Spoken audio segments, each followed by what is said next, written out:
So welcome to True North Podcast, where we help you find your path forward. I'm Mark Davis, and the co-creator of this podcast is Dr. Frank Griffin.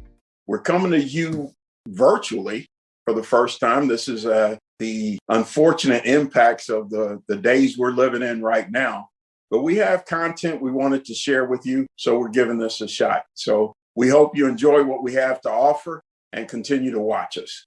So today, Frank, I would like to talk about our backgrounds. I think the listeners and viewers should have an idea that we know where we come from and we know what we speak of. So if you don't mind starting, give some background. Sure.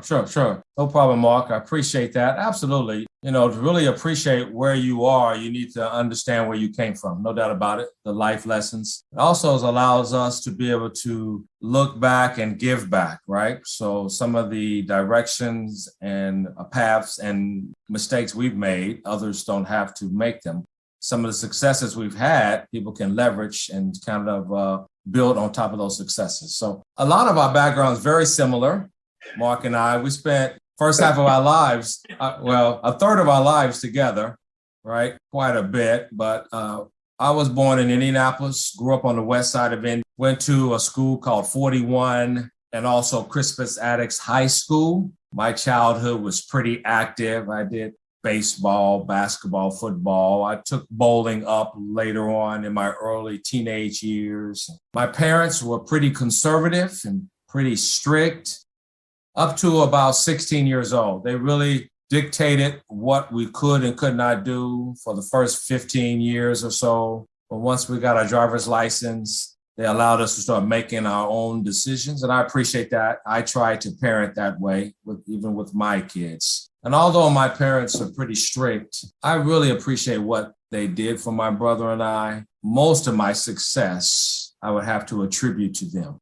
I just really appreciate all that they have done. They prioritize two key things that I want to talk a little bit about. Two things. They introduced me and prioritized a relationship with God. That was one thing that I forever be grateful for and has directed all of my life.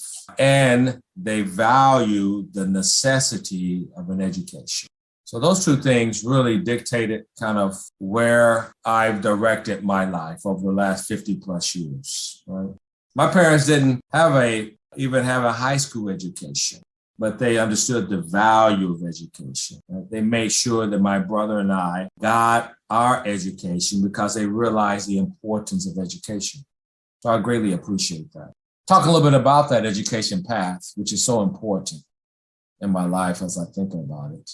The 4 years we were at Crispus Attucks High School, we were there 3 years together. Attucks was not a college preparatory school. We laugh for a lot of reasons.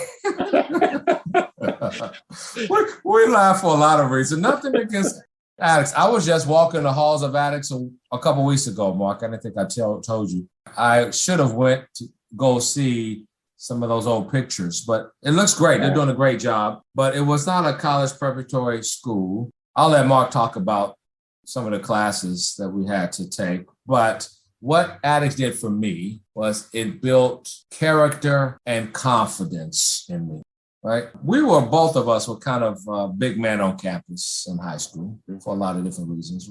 We were pretty successful in high school, right? So we were big fish in a small pond. Very true. Very true.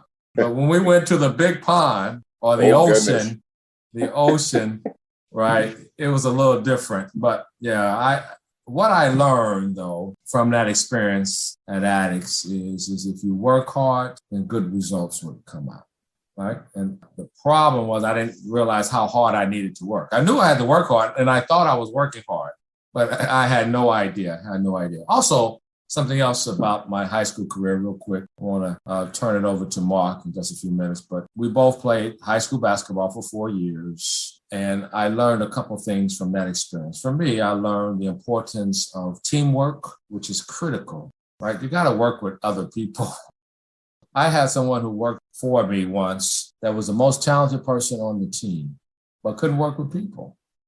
Brilliant, but couldn't work for people. And ultimately, we had to let him go, right? No one could even myself, could not compete with his brilliance, but he didn't know how to work as a team, right? You got to work as a team, right? So I learned that when I played basketball, and I learned under Coach Humes, Larry Humes, shout out to Coach Humes, the importance of hard work, right? You didn't do it right, you had to run lines. I remember those lines. I remember, boy, but you had to, painful. Yes. But you know, if you put in the work, you could expect positive results. And that was what I learned, right? If you put in the work, you can expect positive results. So, but if you did not put in the work, right, most times you would end up disappointed. I can look back those times when I was disappointed, I didn't put in the work. There was very few times. And even if I put in the work and the results didn't come out as well, I could accept that, right? But what I struggled with is when I didn't do all that I should have done and the results didn't come out the way I wanted, right? I can look at nobody but the man in the mirror, right? So that was some huge life lessons that I picked up during my high school career. While I was in high school, I was told that I was good at math and science, and I thought I was good at math and science. So they said, you should be an engineer. I said, sure. They said, you should go to Purdue because it's an hour away. It's one of the best schools in the country in engineering, which all that is true. It's still one of the best engineering schools in the country, if not the world. I've traveled the world, and it's recognized in China, in Europe, in South America, in Australia. People know the name Purdue.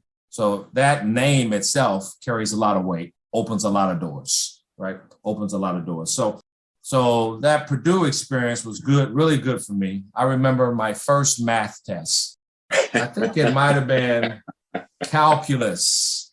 I think. My first math test, it was the first D I've ever gotten. Never have ever gotten a D before. D as in dog. D. Yeah. And that shocked me. I thought I could put in, 45 minutes to an hour, right? And get, the typical A's that I got, right? Because that's what we did at Addicts. Mm-hmm. Yep. No. Yeah, no. So it shocked me into shape, and I learned and I realized that I was going to have to work much harder than some of my peers around me that already took these classes in high school, right? So that was a huge lesson. I was like, man, this was review for them, and it was new for me.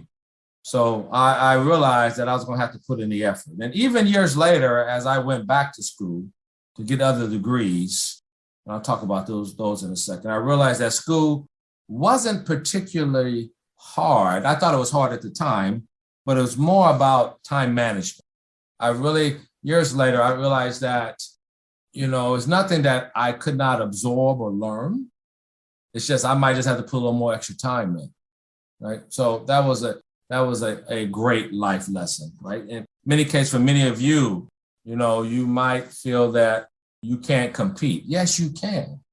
You just got to put in a little more time. You might have to put in 2 hours where someone else on the other side of the tracks, right, only have to put in an hour. So what?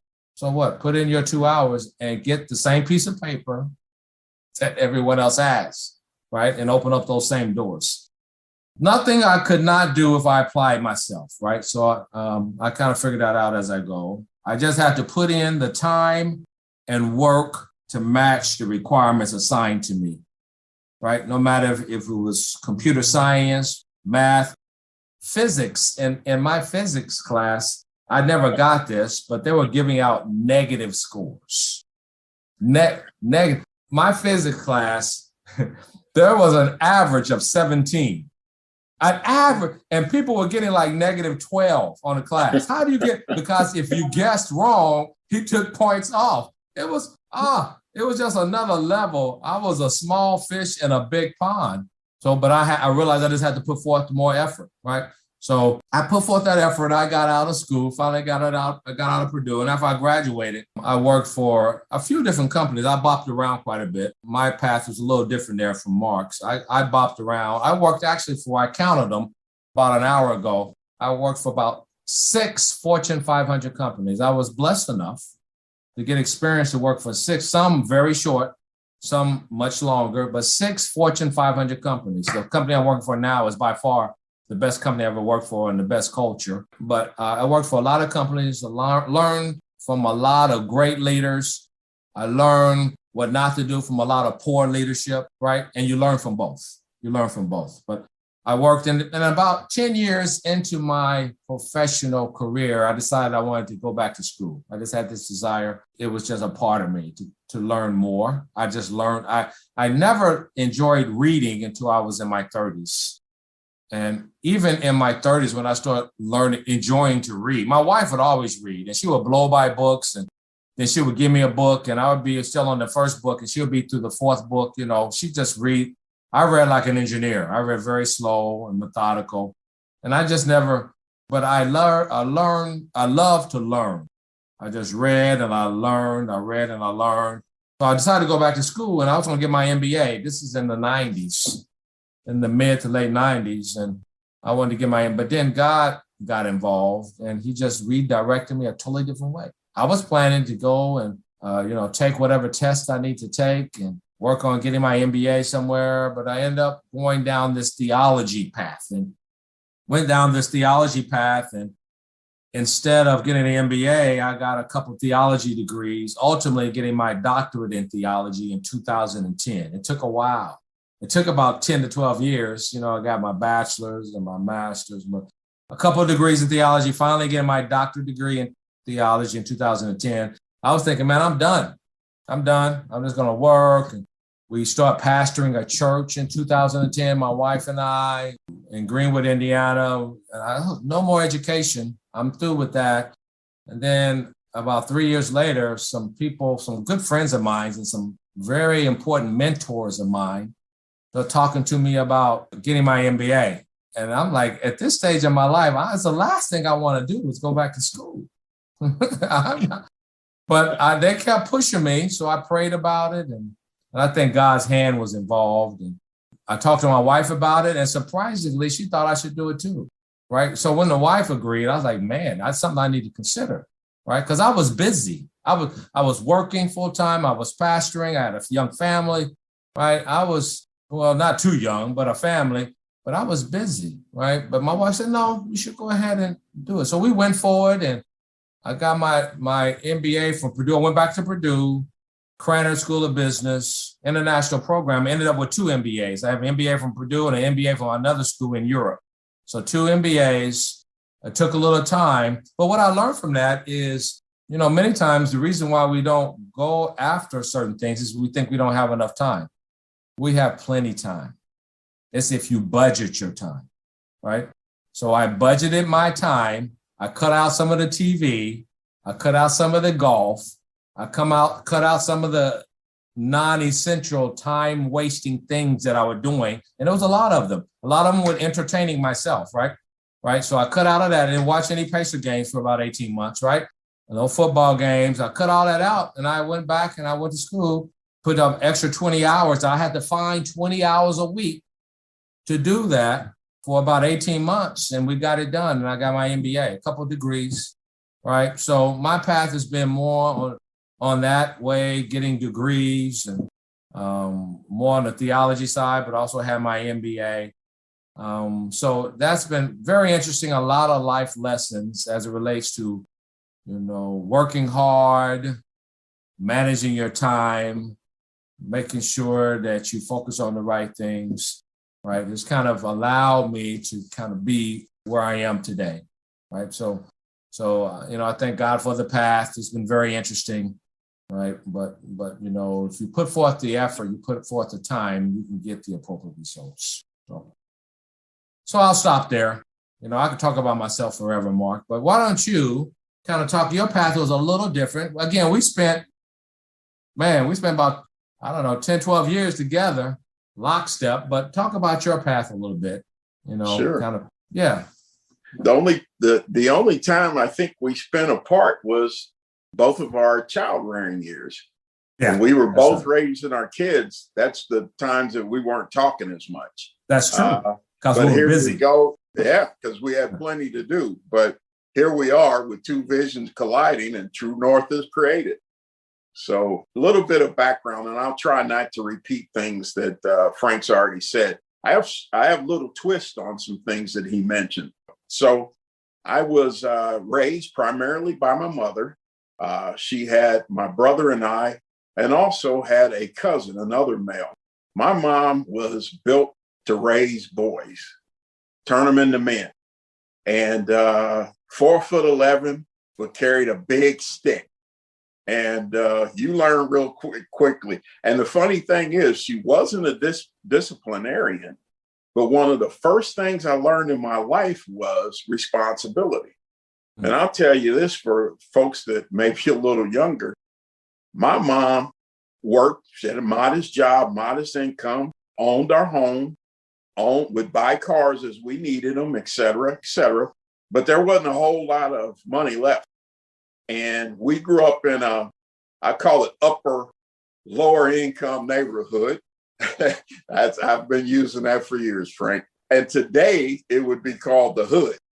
Back then it wasn't, not at all. But I learned responsibility. And the reason I say that is my mom had it tough enough. And I knew I could look myself in the mirror at a very young age and say, why would I make her life any more difficult? So no drugs, no jail time, no running the streets, none of that. Now, when it came to parties, that's different because I love music and you couldn't get me off the dance floor.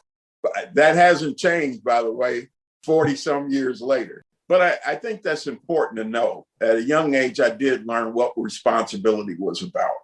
And my mom was big on work ethic. I mean, she worked nights, she worked days, she worked every shift you can think of. And one of the things that she left a strong impression on me is that when you were in her house, it was never, are you going to go to college? It was always, where are you going to go to college? She didn't go to college. She graduated from Shortridge. My dad didn't make it through high school, not because he couldn't, but life called him for different responsibilities with his 8 siblings. So again, real important point in my life as I look back, not if, but where. And off we went to Purdue. Back to high school, the things that I learned at Crispus Attucks High School, there were a number of HBCU professors at Attucks High School. And like Frank mentioned, character you learned. One of the other things I picked up on was discipline from the basketball coach that we both had. My angle was, if you were late to practice, you were in trouble. It was running. It was losing playing time. You might sit the bench the whole next game. So I learned, because this was the first really tough male figure I had in my life. No excuses. I was a nice kid. Didn't matter. Held me to a very, very high standard of discipline. And I never forget it. He told me he mellowed out later on in life, but man, he didn't mellow out when he had us. Not at all. I won't take you too deep down that path. So very important point, discipline. I had to show up when I was supposed to be there. I had to do what I was supposed to do, or there was consequences.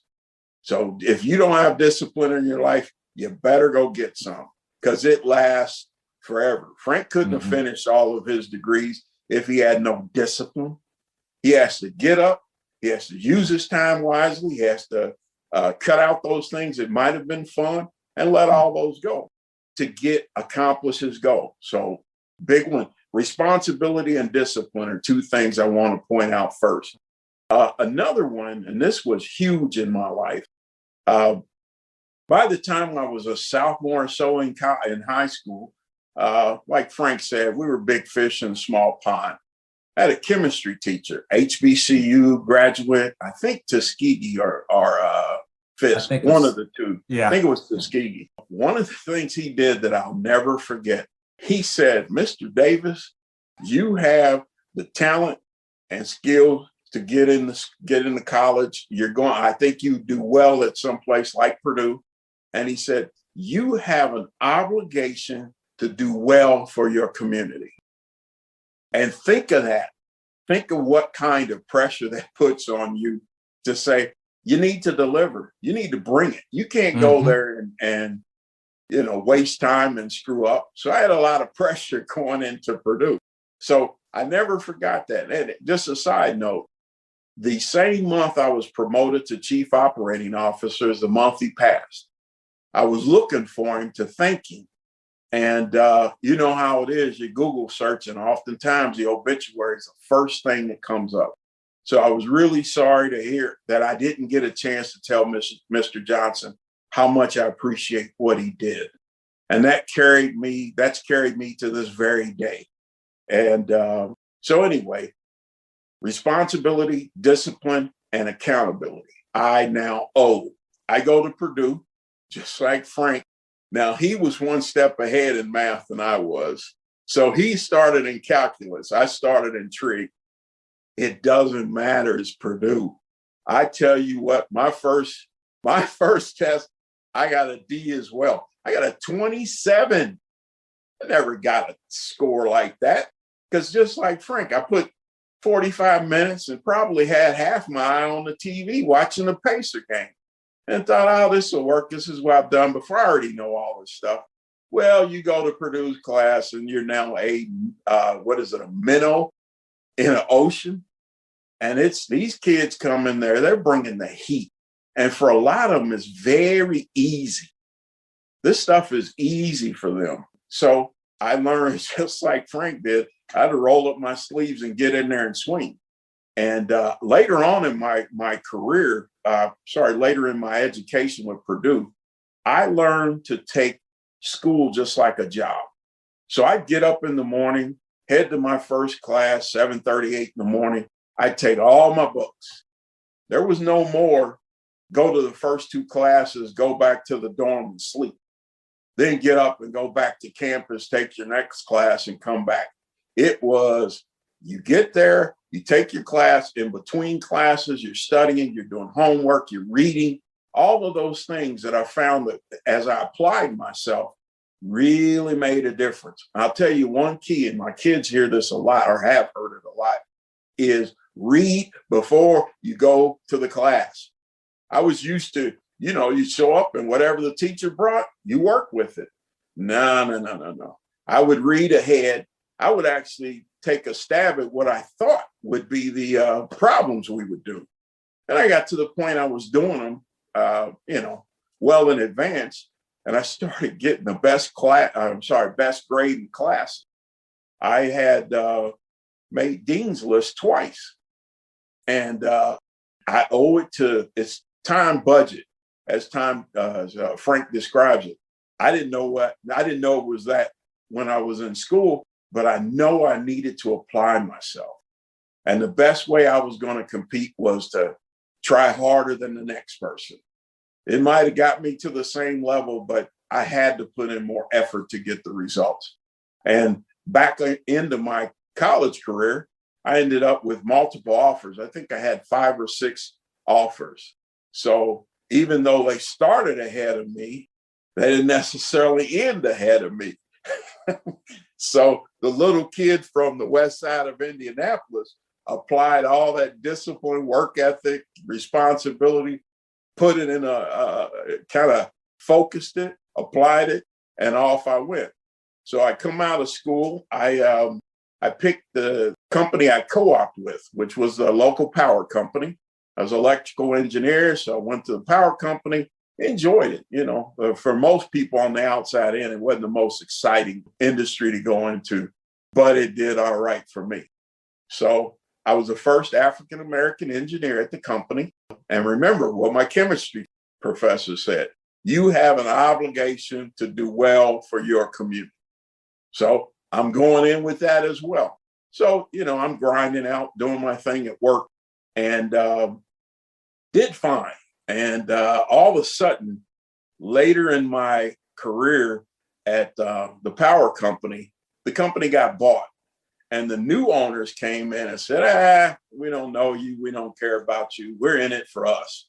And you need to figure this out for yourself. And I was like, The first time It's almost like that D I got. It was a bucket of cold water in the face. And I said, I'm used to this company being like a family to me. I showed up as long as I did what I was supposed to do. A nice, solid middle-class life was waiting for me. And that's what moved me. Think about where I came from.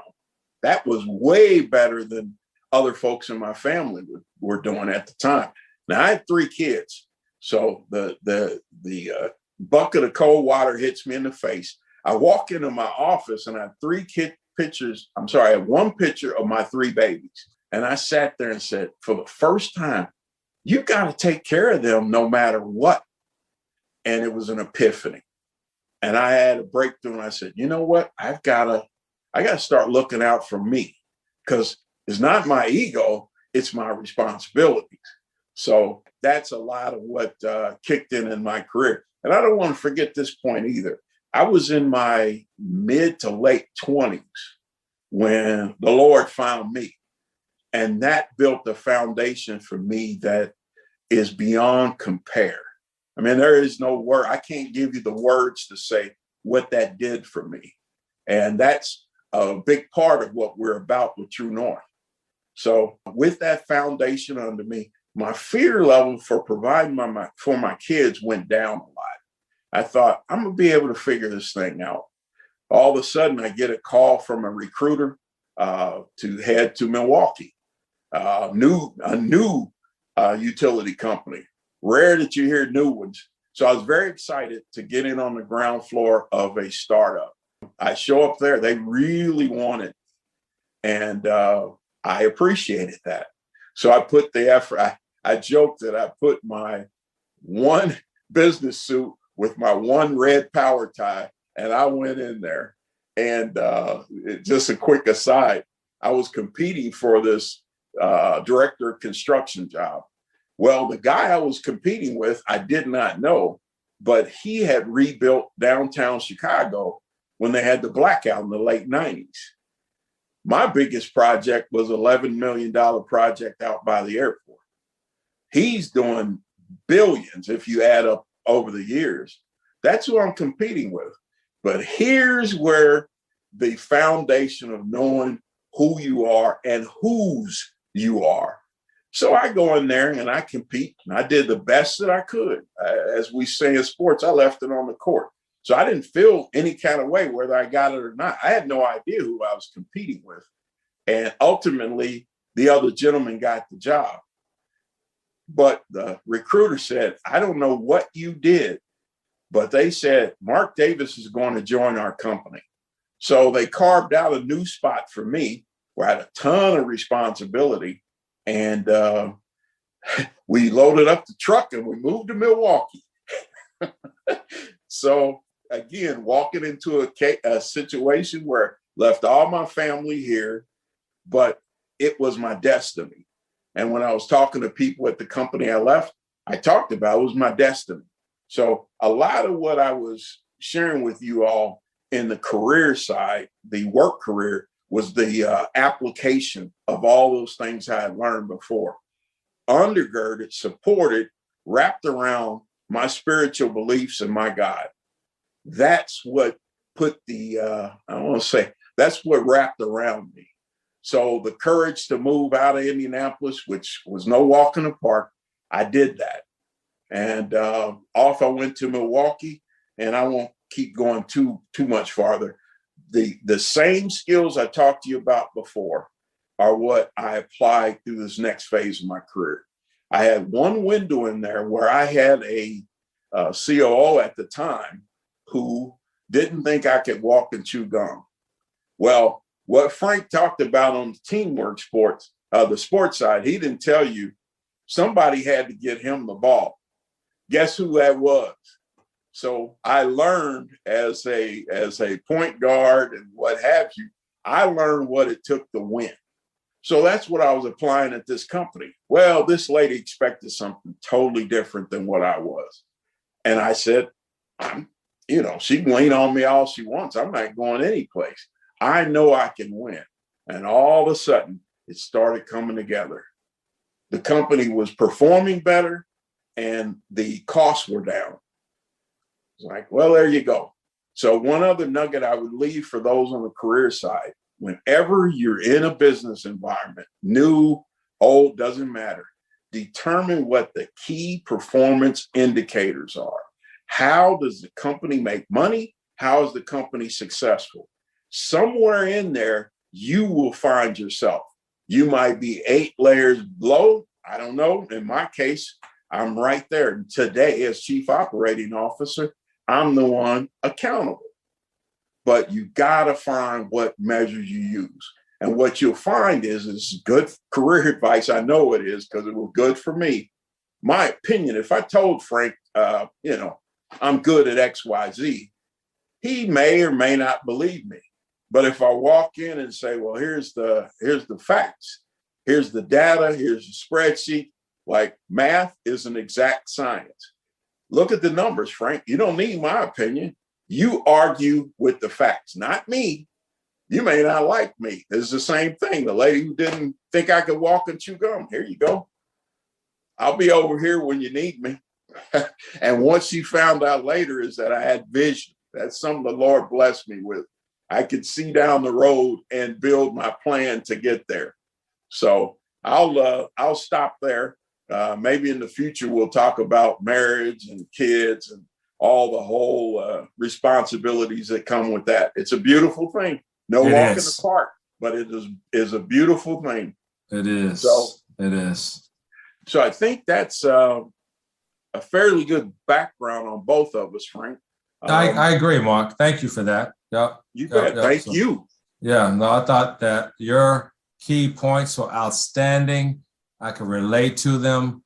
I was there with you for a lot of those. I remember them, right? I remember your successes, right? So I appreciate that sharing. And hopefully that helps somebody. Yes. That we just walked down 4 decades of memory lane for you. Yeah, and the key, we did. And the key we want you to know is we did not start with a silver spoon at all. It wasn't even wood. I don't think it was a wood spoon.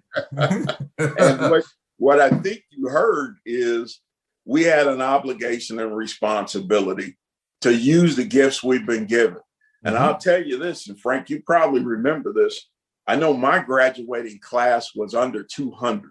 And of the 200, 10% were headed to college. So that's a very, very small percentage. Very. So I had to, represent Crispus Attucks as best I could, even with my D in tree.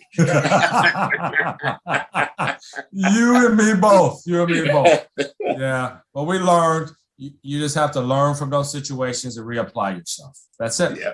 That's it. Yourself. Yeah. So thanks, Mark. Right. You bet. You can close us out. So we'll talk to you real soon. Mark, any closing words you have for the audience? Just thanks for those who listened to or watched our podcast. Either way, hopefully there's 1, 2, 3, 10 things you picked up on that can help you. That's the whole point. In our season of life, keeping knowledge and experience is unacceptable. We have to give back. Absolutely. And that's exactly what we're doing. If there's anything else we knew, we'd give it to you. That's exactly right. And over the course of this podcast, there's a lot more we will give to you. So hang in there with us. Please. We got plenty coming. We're going to leave it all on the court, just like Mark said. There you go. Leave it all on the court. Thank you. Thanks, everyone. Thanks, Al. Appreciate it.